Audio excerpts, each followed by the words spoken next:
Bonjour à toutes et à tous et bienvenue pour ce Midi Histoire. Midi Histoire du mois de mai. Midi Histoire, je vous le rappelle, qui sont organisés par l'IGPDE, l'Institut de la gestion publique et du développement économique. Et nous avons le plaisir, l'honneur et le bonheur d'accueillir pour notre séance aujourd'hui Paul Dietschi.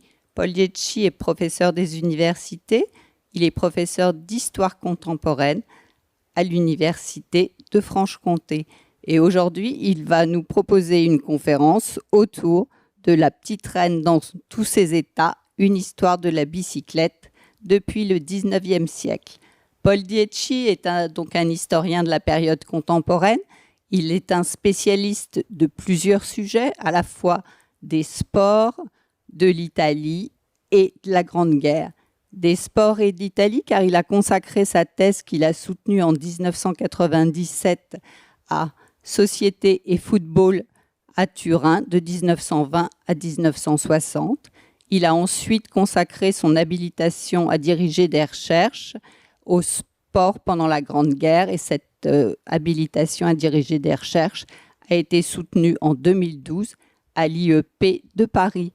IEP de Paris qui a fréquenté de nombreuses années parce qu'il a co-animé un séminaire sur l'histoire des sports de nombreuses années, je crois, jusqu'en 2022. J'ajouterai une dernière chose à ce long parcours qui est, par ailleurs, je vous invite à consulter Internet, qui a de nombreuses publications, articles autour du football, autour des sports.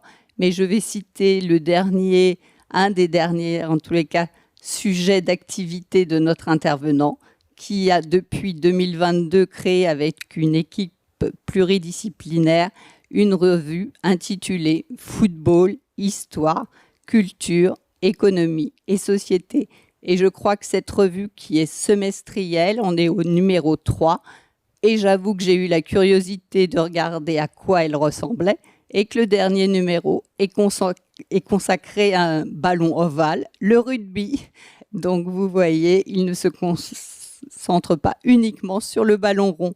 Il est spécialiste de l'histoire des sports, mais je lui laisse la parole justement pour qu'il nous raconte l'histoire de la bicyclette. Très bonne conférence à tous et merci. Merci beaucoup.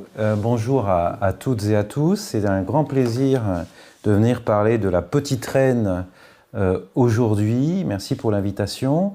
Alors je commencerai tout de suite par revenir sur cette expression la petite reine qui commence à se diffuser avant 1914.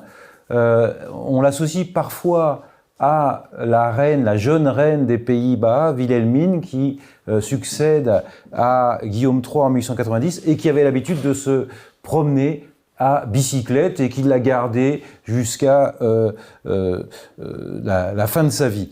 C'est aussi ce terme-là, reine, alors c'est la reine bicyclette, est un terme utilisé par un très grand journaliste du cyclisme, Pierre Giffard, qui, en 1911, dans un article, parlait de la reine bicyclette. Tout cela pour dire quoi? C'est que cet objet, qui revient en force aujourd'hui, nous parle à la fois du présent et du passé. Un objet autour duquel on peut faire beaucoup d'histoires. C'est d'abord l'histoire de la mobilité, la manière dont évidemment, nous bougeons, nous nous rendons à notre travail et on verra que très tôt, c'est un instrument pensé aussi pour cela. C'est bien sûr l'histoire du corps, et l'histoire du corps sportif, une histoire qui commence notamment très largement sous le Second Empire, comme le vélocipède.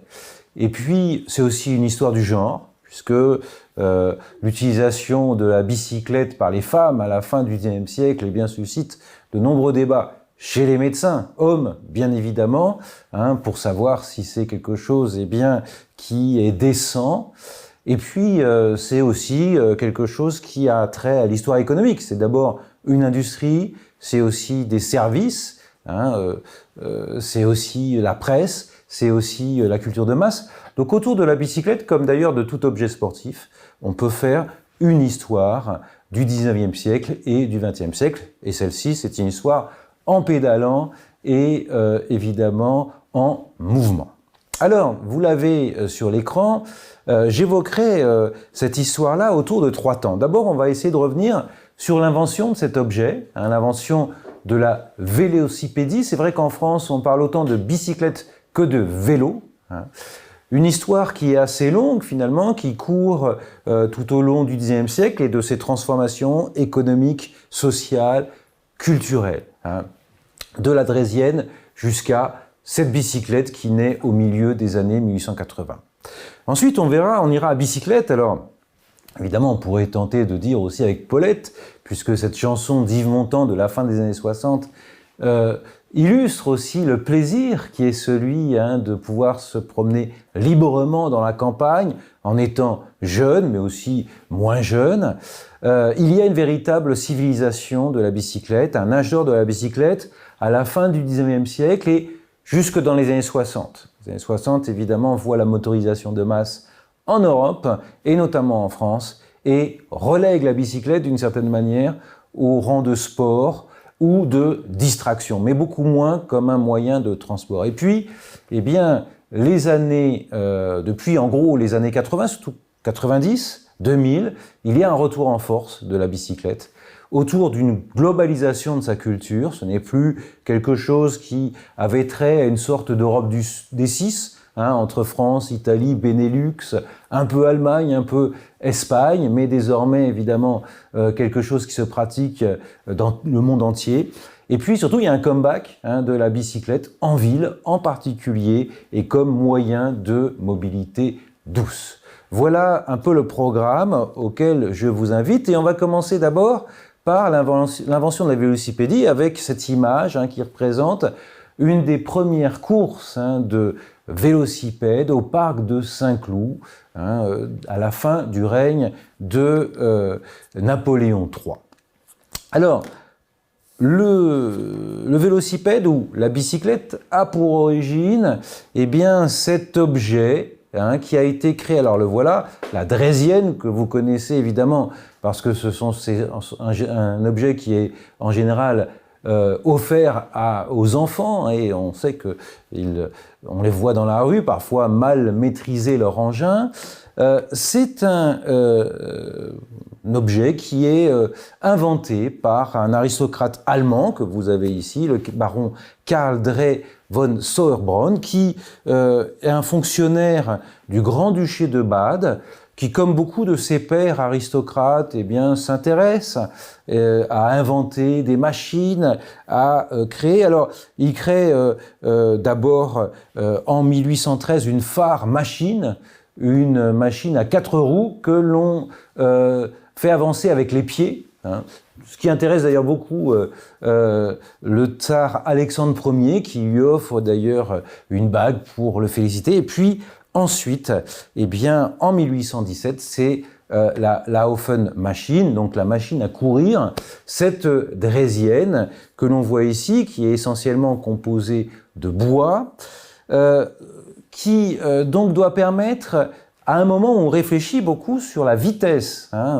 La fin du XVIIIe siècle a été marquée notamment en France par l'action du corps des ponts et chaussées, l'établissement de routes pour avancer plus vite. Et donc, la question de la vitesse est déjà à l'ordre du jour. Et le baron Drey fait une démonstration autour de Mannheim, 14 km qu'il accomplit en moins d'une heure. Donc, avec ses pieds, en avançant, et il va plus vite qu'une malle de poste. Alors, cet objet, il obtient un privilège d'abord pour le pays de Bade.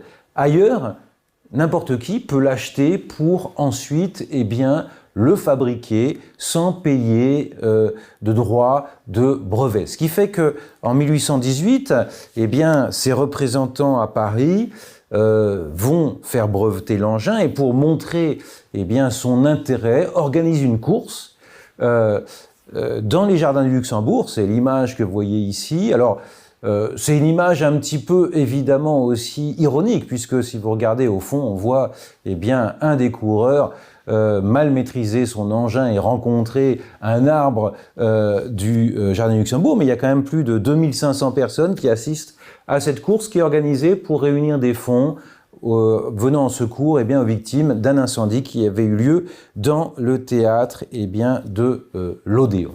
Donc c'est évidemment une invention qui a un certain retentissement en Europe. On va fabriquer des draisiennes en Italie, jusque en Angleterre. Mais évidemment, on s'en méfie aussi. Et puis, c'est un engin qui n'est pas facile de maîtriser parce que, malgré les efforts des ingénieurs des ponts et chaussées, les routes, les rues sont en mauvais état. Et puis, c'est un engin évidemment assez sportif puisqu'il dépend évidemment des jambes que regardent d'ailleurs les spectatrices, des jambes musclées de cet engin. Alors, il faut attendre, en gros, les années 1840 pour que commencent à apparaître sur la roue avant de cette draisienne des pédales qui permettent évidemment de passer de la course à pied au pédalage en quelque sorte. Mais, alors je ne vais pas m'étendre beaucoup là-dessus, mais c'est surtout dans les années 1860 que la pédale devient un usage courant, et notamment dans une ville. Les années 1860 à Paris, ce sont les années évidemment de la transformation de la ville par Haussmann, ce sont les années de la fête impériale, ce sont des années aussi qui voient un rayonnement de Paris, notamment autour de l'exposition universelle de 1867. Et vous avez différents acteurs, notamment un père et un fils, Pierre Michaud qui est un serrurier, son fils Ernest, qui vont monter une pédale sur la roue avant et commencer la construction en s'associant notamment avec des financiers qui sont les frères Olivier. Le modèle est présenté à l'exposition universelle de 1867. Elle séduit. À la fin de la décennie, les ateliers, l'entreprise Michaud va devenir ensuite, les frères Olivier vont prendre la majorité du capital, la compagnie parisienne des vélocipèdes qui produit quand même plus de 13 vélocipèdes par jour. Alors cet engin, on va le voir ici maintenant, il est composé déjà en partie d'une structure en métal, en fer, et puis de roues qui sont d'abord en bois, et puis progressivement à la fin de la décennie qui vont commencer à être aussi en métal avec un système de rayons. Donc, dès cet engin qui nous paraît un petit peu archaïque, vous avez un effort de modernisation, d'innovation pour le rendre plus confortable, notamment un système de roue libre sur la roue avant pour éviter évidemment des coups de pédale. Lorsque l'on monte sur cet engin, en le poussant en sautant dessus et en essayant ensuite de rattraper les pédales. Alors, là aussi, le vélocipède connaît un succès européen. Dès 1868, on en fait au Valentino, le bois de Boulogne en quelque sorte de Turin. Des Anglais l'importent à Coventry, ils vont fonder une entreprise, la Coventry Machinist Company, qui va être très active ensuite dans la production de grands bips, puis Coventry sera un centre principal d'invention et de production de la bicyclette. Alors il y a encore quelques limites évidemment, c'est qu'il faut beaucoup de témérité, de courage pour monter sur cet engin. D'ailleurs, dans les ateliers qu'ils produisent à Paris, il y a des salles d'entraînement où les vendeurs de vélocipèdes essaient d'apprendre aux acheteurs à s'en servir. D'ailleurs, ceux-ci s'entraînent souvent dans des manèges pour évidemment chuter moins lourdement, mais c'est une mode, notamment celle des vélosemaines, qui correspond à un moment particulier de l'histoire du sport qui a souvent été négligé. C'est que très souvent, on considère que le sport en France commence dans les années 1880-90. Je crois qu'il faut réviser cette idée-là. C'est très largement sous le Second Empire. Il y a d'ailleurs le premier périodique sur le sport. Alors les sports, évidemment, c'est aussi la chasse, c'est l'aviron, etc., qui paraît sous la plume et sous la direction d'un journaliste qui s'appelle Eugène Chaput. Et donc ces vélosemaines, comme on les appelle, sont très fashion.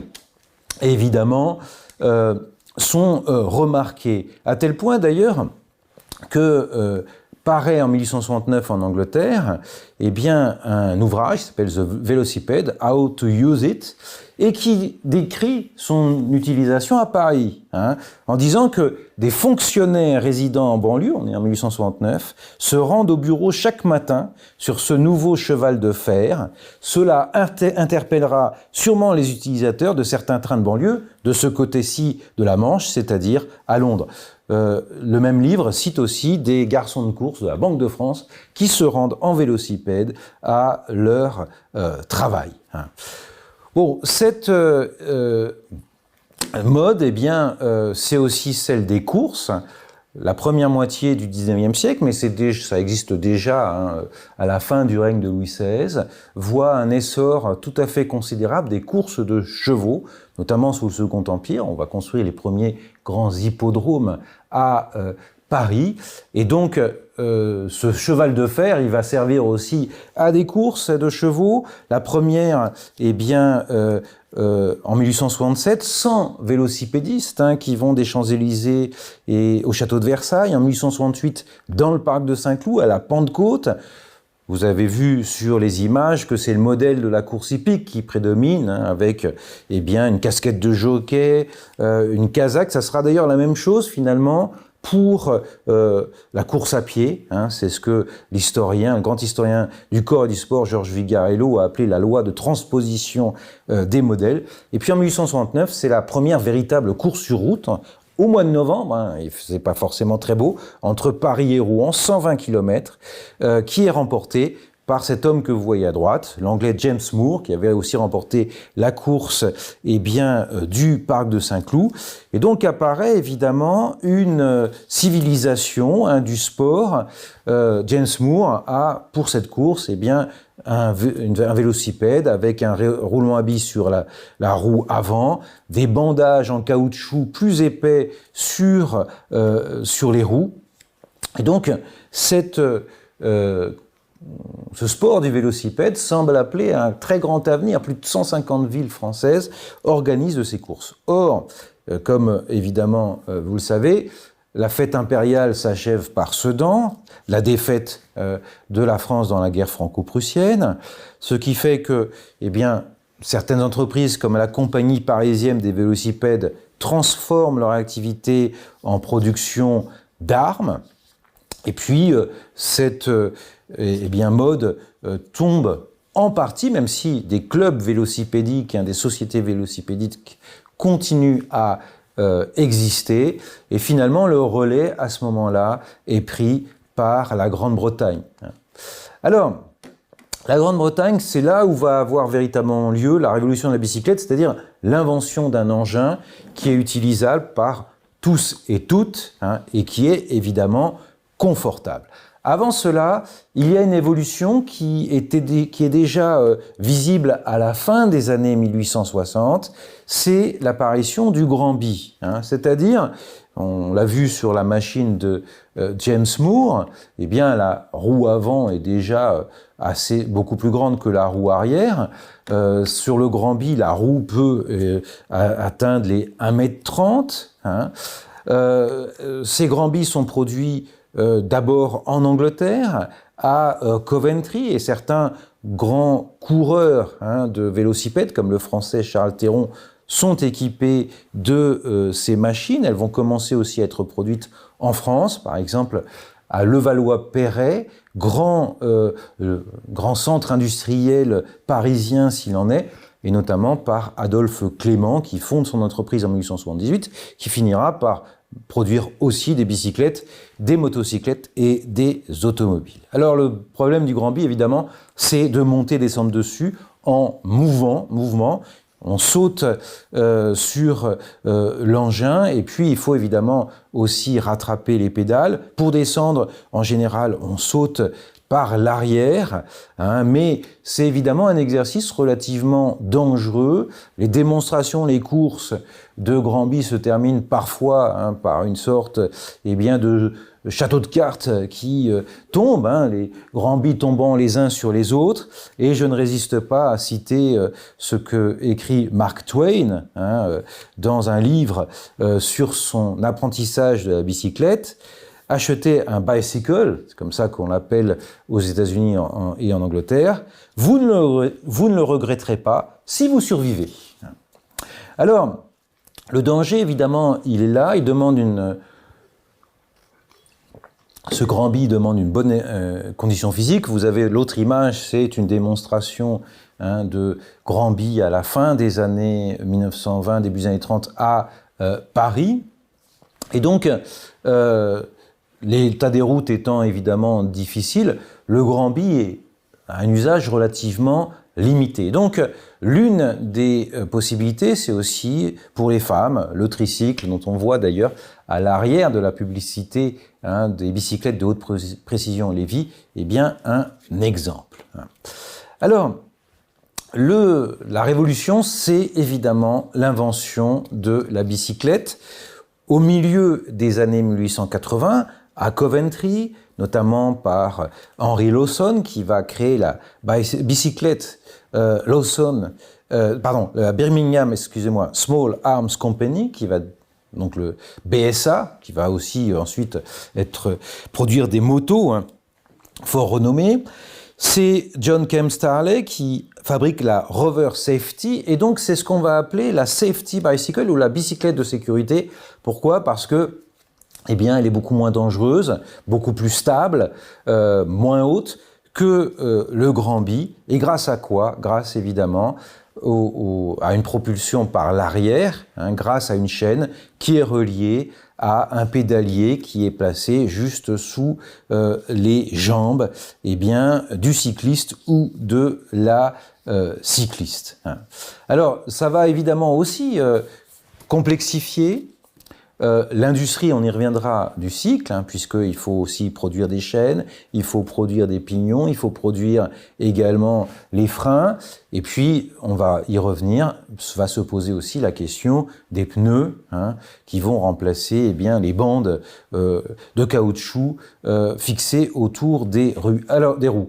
Très vite, ce modèle, il va se diffuser, hein, notamment à la fin des années 1880, à Saint-Étienne, où un cycliste anglais vient faire une démonstration. À partir des années 1890, c'est la fameuse manufacture d'armes de Saint-Étienne qui va produire en masse des modèles, comme l'Hirondelle, l'un des modèles les plus célèbre, hein.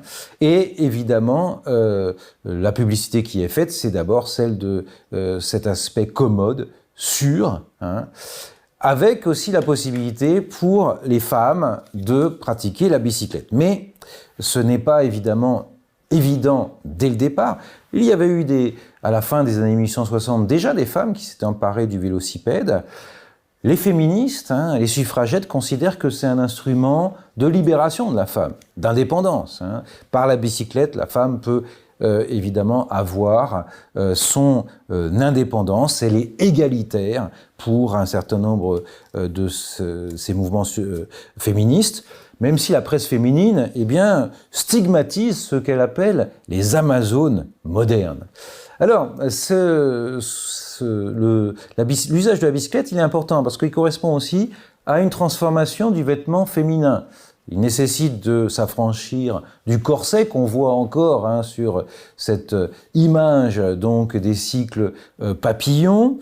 Ça pose évidemment aussi le problème de robes qui peuvent se prendre dans la chaîne, dans la roue, et donc suppose évidemment l'utilisation de nouveaux vêtements, la jupe-culotte qui sera inventée par Paul Poiret, le bloomer, qui permet à la fois évidemment de cacher les jambes, mais surtout eh bien, d'avoir une liberté dans l'usage de ces jambes. Et la publicité Clément, évidemment, est intéressante parce qu'elle montre bien, là aussi, il y a un côté transgressif, hein, puisque c'est la femme qui conduit le tandem, hein, et elle est équipée pour, évidemment, avoir les jambes. Alors, ça ne va pas, évidemment, de soi.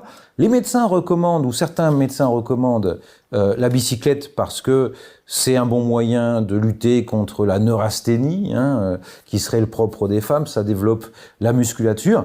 Mais certains, évidemment, déconseillent la bicyclette parce qu'ils craignent que cela provoque ce qu'ils appellent, je cite, des sensations voluptueuses, hein, pour les femmes qui sont assises sur des selles d'hommes, d'où la proposition, hein, et la création de selles pour les femmes, des selles plates, hein, qui éviteraient évidemment cela.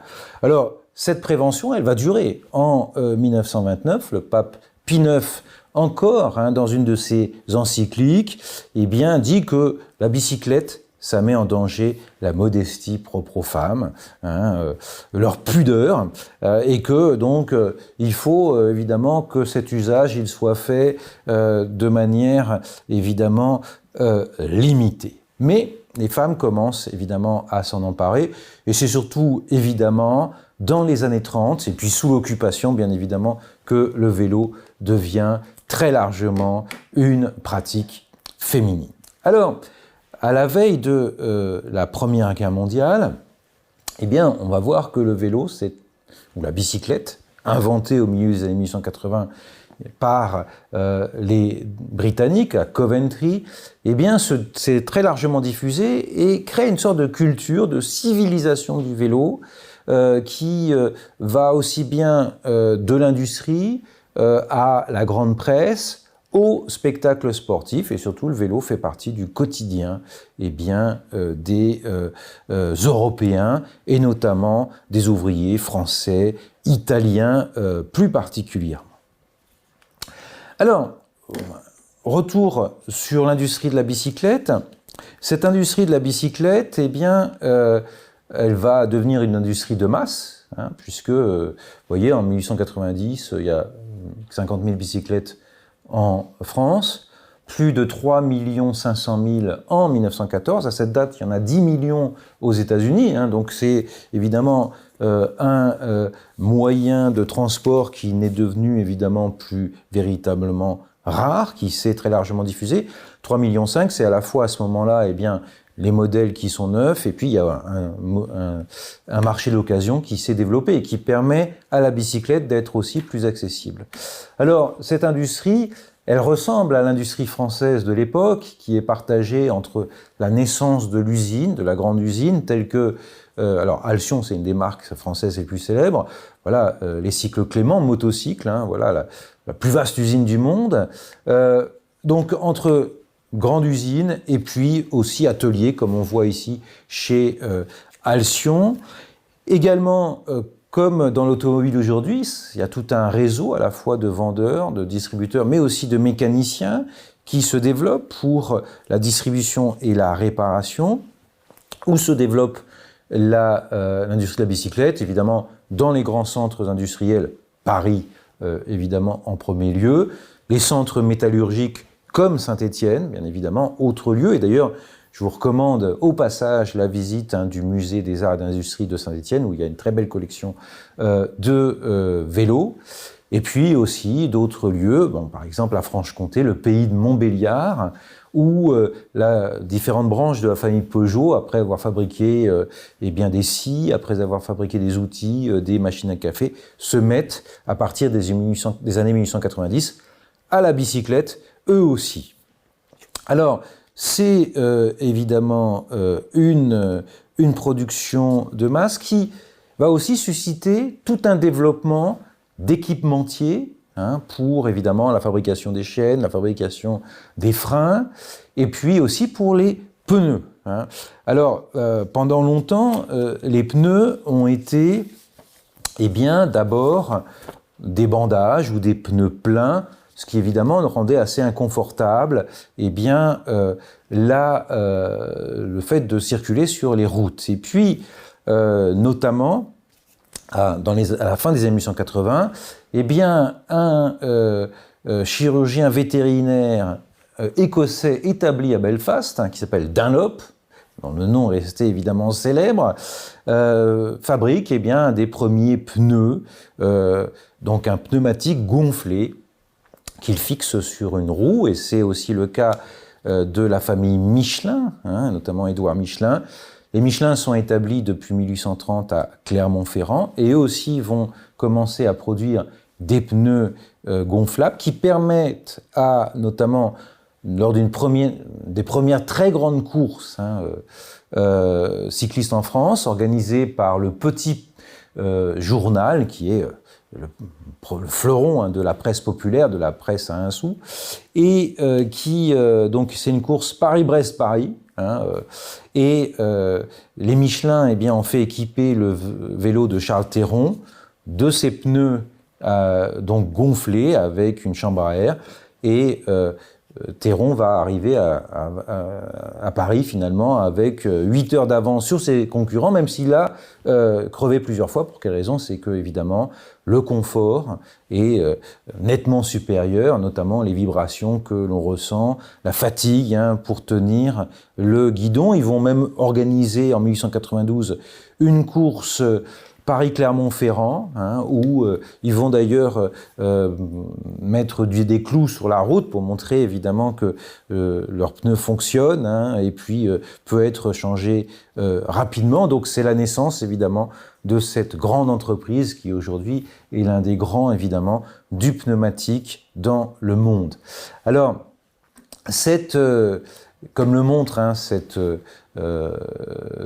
affiche des cycles Clément motocycle, c'est aussi un secteur industriel qui va progressivement monter en gamme en se motorisant. Les premières motorisations, c'est dans les années 1890. C'est l'exemple de Terreau à Dijon, qui fabrique des bicyclettes, puis des motos. C'est le cas, bien évidemment, de Peugeot à Montbéliard, qui fabrique à partir de 1896 aussi les premières automobiles. Même année pour Clément, qui va fabriquer des automobiles jusqu'en 1922, date à laquelle les automobiles Clément sont vendues à Citroën. Alors, cette bicyclette qui permet de domestiquer en quelque sorte le vélocipède en le rendant plus facile à pratiquer, plus stable, plus confortable, on l'imagine à ce moment-là dans de nombreux usages qui vont de l'armée au loisir en passant par le travail. Alors, l'armée, c'est quoi? Il y a des jeunes officiers qui imaginent que finalement, dans cette guerre de mouvement, cette guerre de l'offensive que l'on pense dans les 20 années précédant 1914, la bicyclette peut être un avantage décisif. Pour quelle raison? C'est que par la bicyclette, finalement, on combine la mobilité de la cavalerie avec la possibilité d'amener très vite des hommes qui vont combattre ensuite à pied, donc cavalerie, infanterie, et sans avoir évidemment à nourrir d'avoine ces cyclistes. Et donc c'est aussi la possibilité de s'affranchir de la nécessité d'avoir à entretenir un vaste cheptel. Alors, l'une de ces premières bicyclettes militaires, c'est cette bicyclette que vous voyez à gauche, la bicyclette Morel-Girard, qui va être le lieu d'une dispute entre les fondateurs. Mais en gros, dans les 15 années précédant la Première Guerre mondiale, la bicyclette fait son apparition dans les champs de manœuvre. Elle permet de renseigner, de reconnaître, de harceler. Dans certaines manœuvres, les bataillons cyclistes montrent qu'ils sont efficaces et peuvent passer inaperçus entre les lignes. Ce qui fait que l'Union vélocipédique de France, la fédération cycliste, qui est créée dans les années 1890, cette Union vélocipédique de France propose une préparation militaire, brevet militaire de cyclistes combattants. Vous avez différentes distances, 50, 100 km, 150 km, qui permettent ensuite, lorsque l'on a le brevet militaire, de choisir évidemment son affectation. Alors, le problème de la bicyclette, c'est que c'est une sorte de rendez-vous manqué avec l'armée. Elle arrive finalement un peu trop tard. Pour quelle raison? C'est que lorsqu'en 1914 la guerre est déclarée, certes, la traction hippomobile reste majoritaire dans les armées, mais évidemment le camion ou le taxi, hein, selon en partie la légende, puisque ce sont surtout des camions qui ont transporté les hommes lors de la bataille de la Marne, eh bien, il y a une mobilité évidemment qui est plus rapide. C'est le char d'assaut, hein, que le général Estienne pense déjà en 1914, évidemment, qui a une puissance de feu considérable. Et puis surtout, c'est la guerre de position à la fin de l'année 1914, qui fait que ces cyclistes eh bien, se retrouvent dans les tranchées et utilisent assez peu finalement leur engin. Et puis ensuite, évidemment, pour la Seconde Guerre mondiale, même si beaucoup de vélos seront volés par les Allemands, et notamment lorsque la Wehrmacht retraite en 44-45, bien évidemment, là encore, le vélo semble en partie obsolète pour la guerre. Alors le vélo, c'est évidemment aussi un outil de travail des classes populaires. De nombreux films, alors mon appétence pour l'Italie, et on pourrait faire aussi cette histoire très largement à l'aune italienne, eh bien, m'a fait évidemment montrer ce film, Voleur de bicyclette de Vittorio De Sica en 48, qui est évidemment un des chefs-d'œuvre du néo-réalisme, et l'histoire donc de cet homme qui finalement ne peut trouver du travail que s'il a une bicyclette. Donc il réussit à en acheter une avec les plus grandes difficultés, et puis il se la fait voler lors de son travail. Et évidemment, pour continuer à travailler, il est réduit à essayer d'en voler une autre, mais ce n'est pas un vrai voleur, et il se fait prendre sous les yeux de son fils. Bon, c'est évidemment un film aussi qui est tourné avec des acteurs non professionnels, qui est déchirant, mais qui est intéressant parce qu'il montre évidemment que dans cette mobilité populaire, eh bien, la bicyclette est fondamentale. C'est aussi le fait du film de Jacques Tati, Jour de fête, où eh bien, c'est aussi dans le facteur, on s'arrête au bistrot. C'est cette mobilité lente dont a parlé eh bien, un sociologue qui a été un des premiers à travailler sur la bicyclette et qui s'appelle Philippe Gaboriau. On imagine mal cette mobilité, qui est une mobilité de masse, qui fait penser un petit peu au Pékin des années 1980, lorsque la voiture n'avait pas encore envahi eh bien, les rues des villes de la Chine populaire. Pour quelle raison? C'est que l'âge d'or de la bicyclette, ce sont les années 30, 40 et encore un petit peu 50. Le prix de la bicyclette a considérablement baissé. Il ne représente plus que à peu près, parfois, alors selon le modèle, 50%, 60% du salaire mensuel d'un ouvrier. Qui se sert de la bicyclette? Évidemment, les ouvriers, les employés. On est dans une période aussi où il y a une mutation de l'appareil industriel français, où apparaît l'ouvrier d'usine. Ce sont aussi les dactylos, ce sont les livreurs, les vendeurs. On peut se rappeler évidemment le Triporteur avec Darry Cole, qui n'est pas un des plus grands chefs-d'œuvre évidemment du cinéma français, mais qui rappelle aussi que c'est un moyen de livraison comme la bicyclette le redevient aujourd'hui. Si bien qu'on estime parfois que dans les villes françaises, vous avez 400 000 à 500 000 bicyclettes qui circulent par jour, et certains ponts autour de la capitale, comme le pont de Bezons, eh bien, sont encombrés par le flot des cyclistes. Et pour ajouter une petite touche italienne et de football à cette représentation, eh bien, je rappelle par exemple qu'à la fin des années 30, les joueurs de l'équipe du Torino, qui venaient souvent de milieux populaires, qui étaient issus de la formation, eh bien, ils étaient aimés notamment parce qu'ils venaient à l'entraînement à vélo et représentaient évidemment la classe sociale dont ils étaient issus. Alors, c'est évidemment un outil de travail, c'est aussi un outil dans cette période qui voit eh bien, le développement du loisir. C'est en 1906, tout d'abord, est votée la loi sur le jour de repos hebdomadaire, obligatoire. Et donc, on peut faire du vélo aussi le dimanche, s'échapper de la ville.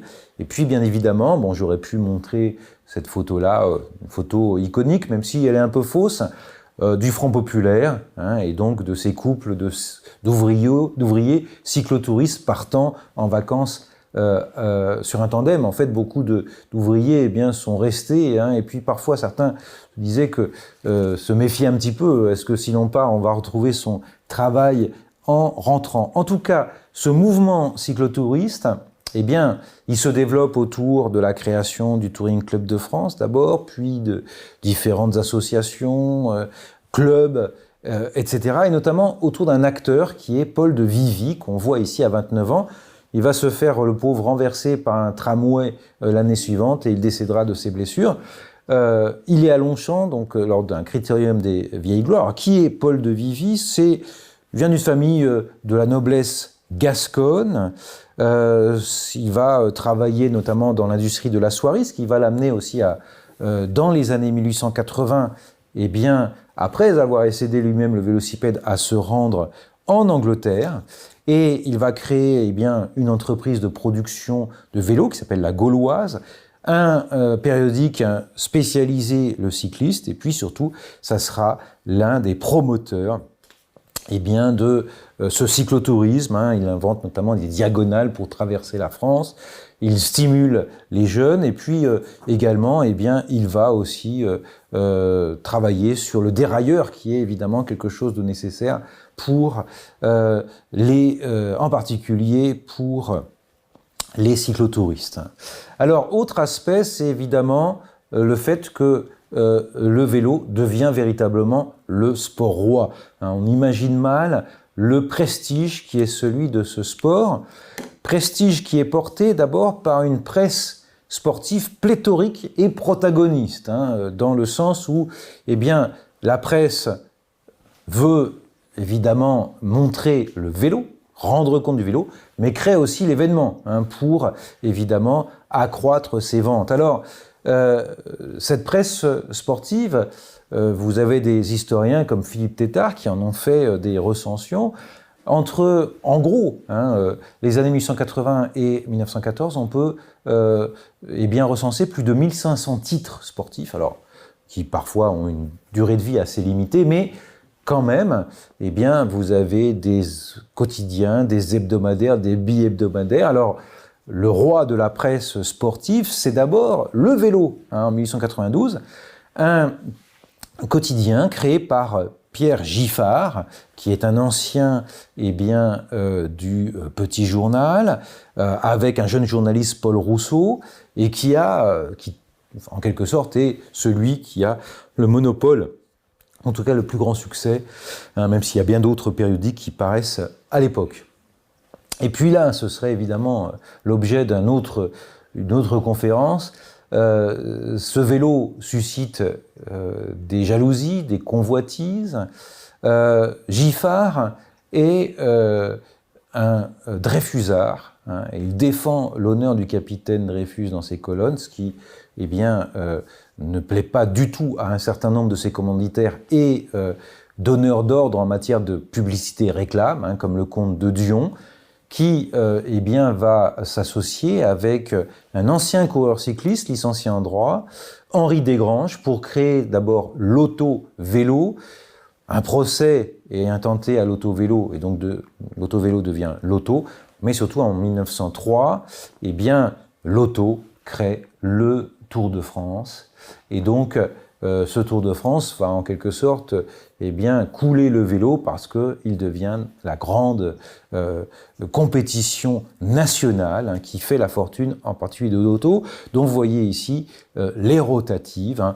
Bon, on estime qu'en gros, avant-guerre, l'auto tire à peu près 150 000, 200 000 exemplaires, et ça peut monter jusqu'à 300 000 lors du Tour de France. Alors, s'il y a une presse sportive, c'est qu'il y a des compétitions sportives. Aujourd'hui, évidemment, le stade, pour nous, c'est un stade d'athlétisme et un stade de football. Mais dans les années 1890, ce qui couvre tout le territoire français et jusqu'en Algérie, c'est un autre type de stade, c'est le vélodrome. Vous avez ici une publicité pour le vélodrome Buffalo, dont l'un des directeurs sera notamment directeur de course, le dramaturge Tristan Bernard. Bon, le vélodrome, c'est un lieu à la fois où on vient admirer l'entraînement des coureurs en semaine, les courses, le dimanche en particulier, où il y a de la musique, où il y a, comme vous le voyez sur l'image, eh bien un buffet, un restaurant. C'est un lieu mondain, hein, et dans les années 1900, eh bien, vient s'ajouter à ces vélodromes à ciel ouvert le Veldiv, un vélodrome d'hiver couvert. Ce sont aussi de nombreuses courses, là encore, c'est presque un autre sujet, hein, le Tour de France, dont vous voyez jusque à la veille de la guerre, eh bien, les différents parcours, hein, qui sont encore des tours, c'est-à-dire des chemins de ronde, mais parfois on va un petit peu à l'étranger. Dès la Belle Époque, on va à Metz notamment, hein, dans l'Empire, le Reich. Donc ce sont des compétitions très importantes et qui portent aussi, alors autour du vélo, il y a à la fois ces idoles qui sont les coureurs cyclistes, qui sont aussi des modèles de virilité, qui ont chacun leur particularité, mais c'est aussi un lieu de diffusion de la consommation. À la fin des années 1920, le Tour est un petit peu en crise et pour le relancer, eh bien, Henri Desgranges, qui est à la fois le directeur de l'auto et le patron du Tour, comme on l'appelle, eh bien, va créer à la fois un Tour disputé par des équipes nationales. Hein, finalement, c'est la commercialisation sportive de la nation qui est à l'œuvre à ce moment-là et qui est peut-être un des produits encore les plus puissants. Il suffit de penser aux Jeux Olympiques ou aux Coupes du Monde de football ou aux Championnats du monde de cyclisme. Et puis en même temps, c'est l'invention aussi de la caravane du Tour de France, qui est encore aujourd'hui aussi populaire ou aussi attendue que la course elle-même, qui est beaucoup plus furtive. Et vous voyez cette publicité donc pour les pinardiers français. Pour arriver premier, je bois du vin. Bon, je n'est pas sûr que ce soit aujourd'hui la meilleure recette. C'est aussi l'époque où les producteurs de chocolat comme eh bien, Nestlé produisent des albums et où sont présentées eh bien, toutes les vedettes du cyclisme français et européen. Si bien que ces courses cyclistes produisent aussi des mythologies. C'est Roland Barthes qui l'a évoqué dans les mythologies avec un paysage anthropomorphique, c'est-à-dire les montagnes qui sont presque des personnages, des destins qui sont évidemment associés à chaque coureur. Jean Bobet, frère de Louison, eh bien, porte des lunettes parce que c'est un intellectuel. Et donc, en tant qu'intellectuel, il doit forcément souffrir à vélo. Et puis, dans les années 60, et ça, j'emprunte cette comparaison à Michel Vinocq, dans les chroniques des années 60, il y a une chronique sur le duel entre Anquetil et Poulidor. Et évidemment, c'est un duel qui a du sens. Pour Vinocq, Anquetil le Normand vient évidemment de régions où l'agriculture a été modernisée. Lui-même n'hésite pas à utiliser certains produits. Il a été dans les années 50 rendre visite à Fausto Coppi donc dans le Piémont pour connaître quelques recettes. Et puis Poulidor, lui c'est l'enfant de la Creuse, donc l'agriculture encore peu mécanisée, où le travail, le labeur est essentiel. Et donc Anquetil c'est l'homme de la montre, du contre-la-montre. Poulidor c'est plutôt celui évidemment de la montagne. Alors pour terminer, eh bien on va envisager tout à fait cette histoire de la bicyclette finalement depuis en gros une quarantaine d'années. Cette bicyclette, elle va connaître des avatars et du progrès technique. D'abord, le mini-vélo, alors c'est pas le premier mini-vélo, mais c'est dans les années 70. Et le mini-vélo est intéressant, pourquoi? Parce qu'il représente un moment où, finalement, la mobilité, c'est désormais la voiture. Ce n'est plus le vélo. On fait du vélo parce qu'on fait de la course cycliste. On fait du vélo parce qu'on va le dimanche se promener un petit peu, mais avec, vous voyez, un mini-vélo sans changement de vitesse, on ne va pas bien loin. Et le mini-vélo, il se plie et il peut être mis dans la voiture. Mais le vélo est aussi sensible à de nouvelles cultures sportives, qui sont celles, par exemple, de sport de la ville, comme le skateboard, ou de sport de pleine nature. Et c'est l'invention en Californie et dans le Colorado, à partir du milieu des années 70, du VTT, Mountain Bike en anglais, qui va apparaître en France au début des années 80, notamment à La Plagne en 1983, qui va très rapidement conquérir le marché sous une forme plus simple dès la fin des années 1980. Progrès technique, là, c'est en France, avec la pédale Look en 83, qui permet évidemment d'éviter d'avoir à mettre des pédales avec des sangles et d'être évidemment prisonnier de son vélo. Et là, évidemment, on peut immédiatement quitter la pédale et surtout, pouvoir utiliser tout le mouvement des jambes dans le mouvement cycliste. Autre aspect de ces années-là, c'est la bicyclette globalisée et féminisée. Vous avez ici Greg LeMond, premier vainqueur américain du Tour en 86. Les années 80 connaissent une révolution dans la course cycliste, notamment avec Bernard Tapie, qui va amener de l'argent et révolutionner certaines méthodes, et surtout vouloir en faire un sport plus globalisé. C'est aussi les années 80, le moment où apparaissent les Colombiens avec Lucho Herrera, et c'est un mouvement qui va se développer finalement jusqu'à aujourd'hui. Il suffit évidemment de voir la composition des coureurs et des vainqueurs du Tour de France, avec aussi, si l'on songe à Lance Armstrong, certaines dérives. C'est aussi le cyclisme féminin, même si ce cyclisme féminin a un petit peu plus de mal à démarrer. Le premier championnat du monde, c'est en 58.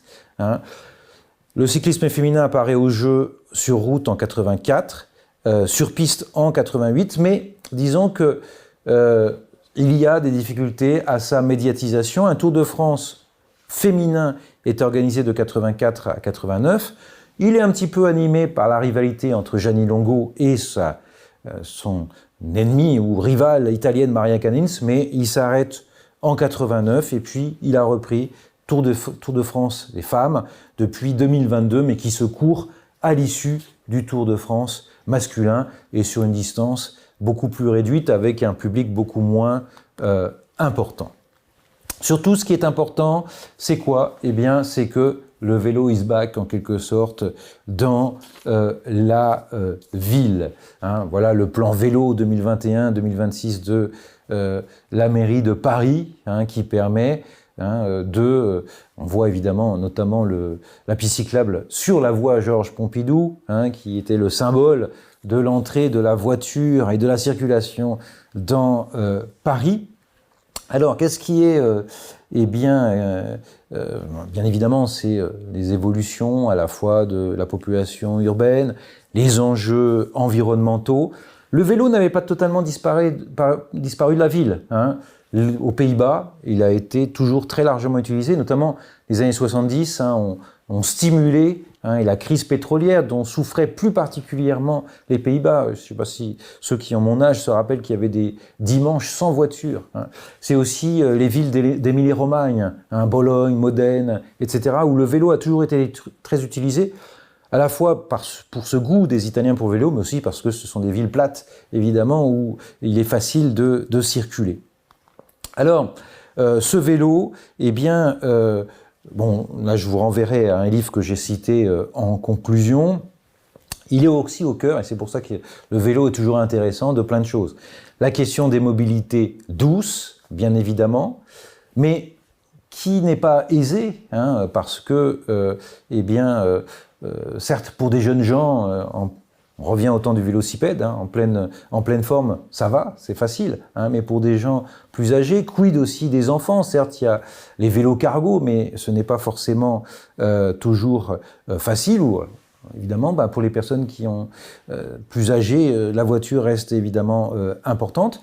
Mais c'est aussi un enjeu de santé publique. C'est vrai que le vélo, et je peux en témoigner puisque je vais à mon travail à vélo. Vous avez la photo de mon vélo Peugeot. Je suis resté fidèle à la Franche-Comté, même s'ils sont fabriqués à Romilly-sur-Seine. C'est aussi un moyen pour être en forme et finalement se sentir bien. Et grâce notamment à ce type de vélo, donc les vélos à assistance électrique, qui ne sont pas tout à fait, évidemment, nouveaux. Il y en avait déjà dans les années 1890, dans les années 30, mais c'est surtout à partir des années 90, et notamment en Chine. En